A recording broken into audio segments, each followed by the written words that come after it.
Hello and welcome to a new edition of the Fitch Ratings Fixed Interest podcast, where we will discuss the impact of US policy changes in the areas of trade and collective defense on European sovereigns. My name is Jan Friederich, head of Europe, Middle East and Africa Sovereign Ratings, and I'm joined today by Federico Barriga Salazar, head of Western Europe Sovereign Ratings at Fitch, to discuss the impact of these changes on European sovereign ratings. So, Federico, let us start with trade policies. How do you assess the impact of US tariff changes on Europe, and what are the possible next steps? Thank you, Jan. As a recap, let me remind listeners of what is currently the state of play. So, at present, there are three broad categories of tariffs placed by the Trump administration. First, there's a 25% tariffs on steel and aluminum placed in February. Second, there's 25% tariffs on imported vehicles that was announced in March. And third, there's this 10% on all imported goods after this tariff days, but which includes pharmaceuticals, semiconductor, and energy items. Generally speaking, the exposure to current US tariff varies significantly among EU countries.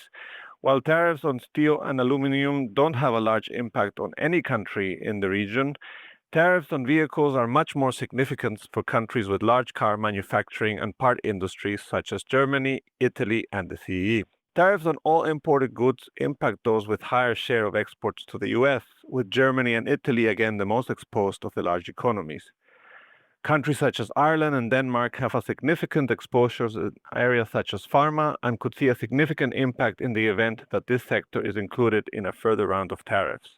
At present, we calculate the effective tariff rate in Europe ranging from a low of 1.9% in Ireland to 24% in Slovakia, with the five largest economies in Europe having an effective tariff rate of around 11%, from less than 1.5% prior to the recent US tariff announcements.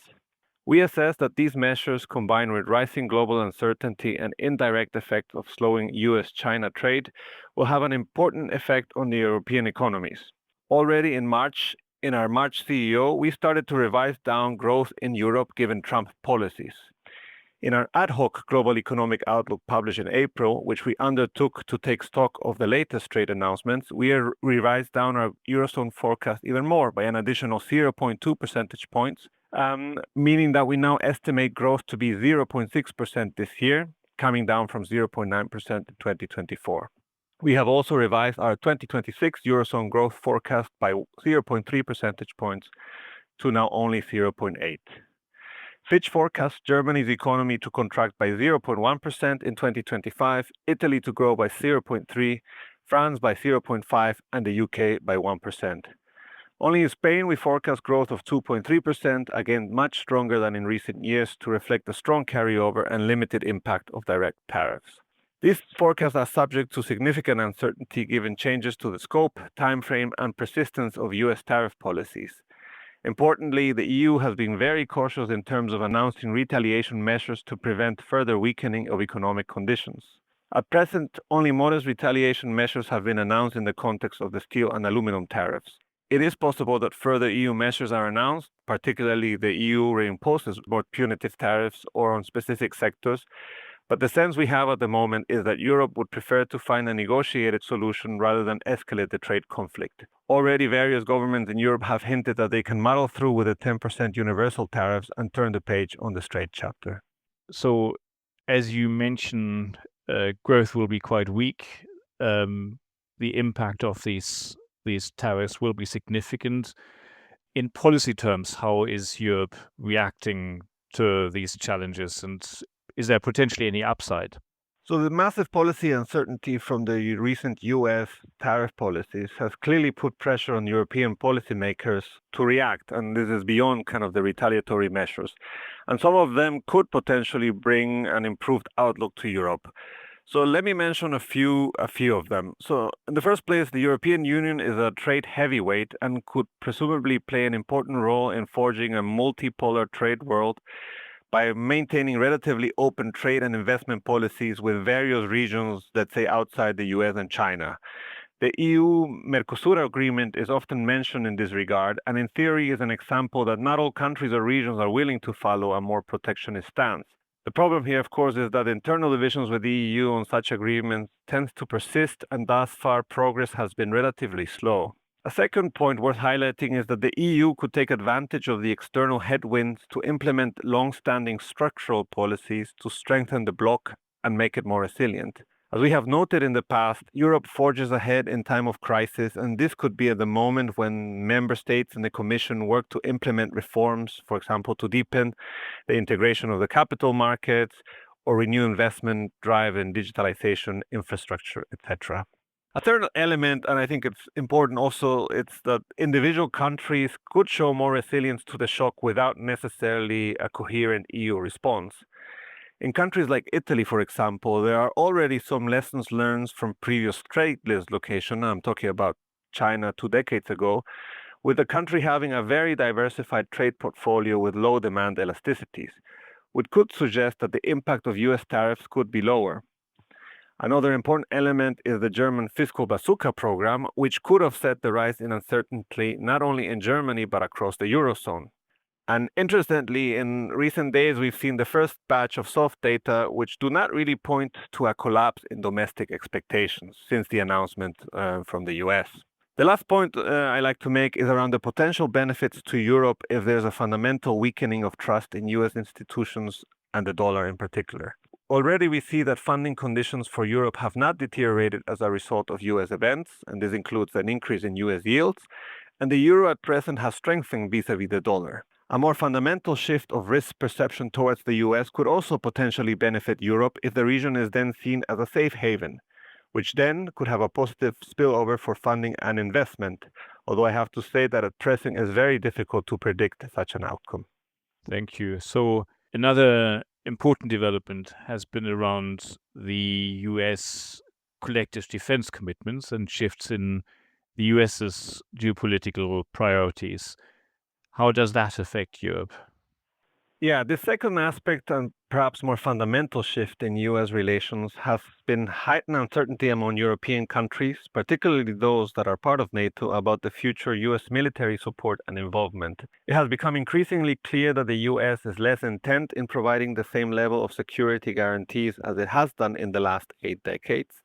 And this is forcing Europe to reassess transatlantic relations, in particularly around security areas. Pressure from the US on Europe increasing its defense outlays is not new. It was already building up even before the first Trump presidency. And I think it's fair to say that many European countries failed to meet additional spending commitments in the last decade. Trump has renewed this pressure, advocates raising defense spending to 5% of GDP from the current 2% target.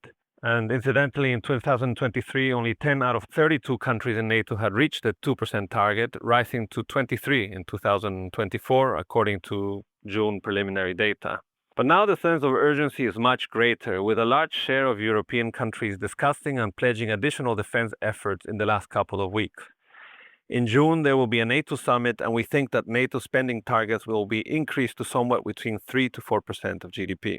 Overall, Fitch expects additional but gradual increase in defense spending, with a median spending increase in Europe of just 0.5 percentage points between 2024 and 2028. This, however, highlights some important regional differences, with countries closer to Russia and those with greater security interests seeing steepest increases.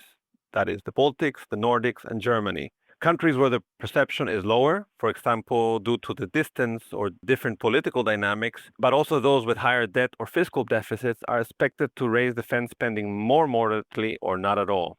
Finally, the EU has estimated an additional 650 billion of potential additional defense spending until 2028, but we think these forecasts are ambitious given the country-specific considerations I just mentioned. Relative to a baseline of constant defense spending as a share of 2024 GDP level, we expect additional spending of less than 400 billion over the next 4 years. Okay. Still, these are significant sums, so what are the potential credit implications of higher defense spending?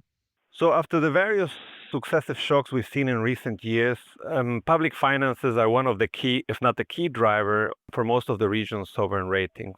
The highly heterogeneous fiscal positions across European sovereigns means that some can absorb a rapid increase in defense spending without a significant impact on their medium-term debt dynamics.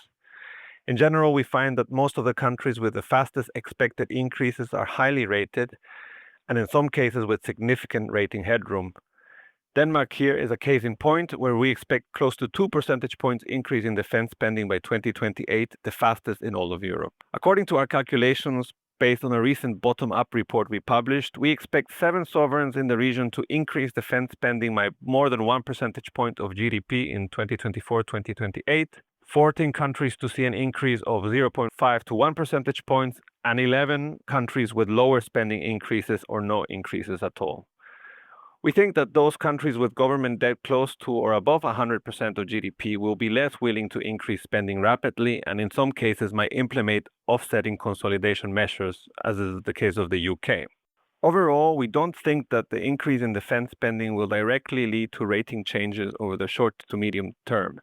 That said, a more severe deterioration in transatlantic relations, increased security tensions in Europe, and/or additional spending pressures coming from other challenges, be that aging or climate, mean that the fiscal impact could be more severe, putting pressure on those sovereigns with a weaker fiscal starting position. Thanks a lot for your insights, Federico. Thank you all for listening. And for more information on sovereign ratings, please visit fitchratings.com/sovereigns. We hope you will join us for the next edition of Fixed Interests.